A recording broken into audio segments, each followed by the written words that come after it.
Hey guys, so as you can see on the title of this video, I made my own dress and I am just so excited to share with you guys because I've been wanting to share this with you for so long and the time is finally here. Before I show you the process on how I made it, it's just my experience making the dress and not showing you guys step by step, but if you guys would like to see a video on how to make just a nice simple dress, comment down below. So I started and finished this dress in 2 days. It was really fun. I enjoyed just learning a lot, and thankfully I had my mother-in-law guide me through the steps, and so it's just been nice. I'm excited the way it came out. Like, it just looks like a dress that you would wear at a picnic. I know that the hardest part about making this dress was cutting the fabric. I had to make sure that I was very precise and that I kept my eyes focused and cutting on the line and not outside or inside. But it's definitely taught me patience because I'm just the type of person who likes to be moving around doing stuff.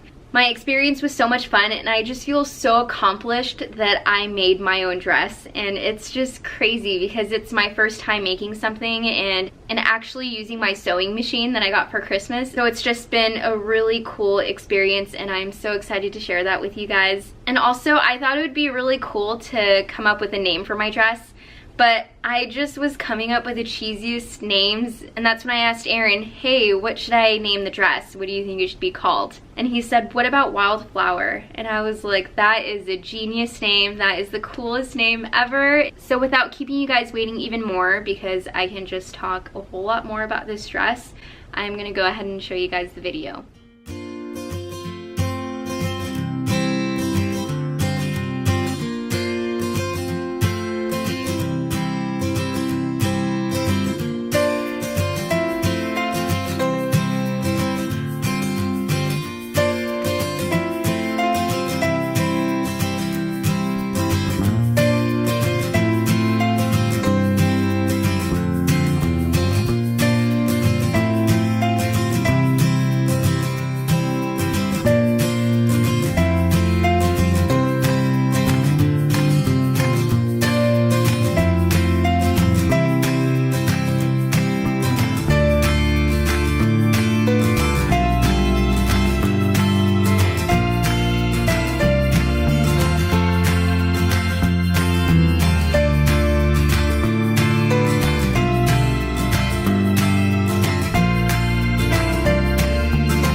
I hope you enjoyed that video as much as I did. So I forgot to mention that I didn't record the first day of when I started making the dress, and it wasn't until the second day that I was like, oh, I should record it and then share with everybody. So I'm sorry about that. If you guys would like to see more on my channel, you can click subscribe down below and like this video, and I will see you guys later.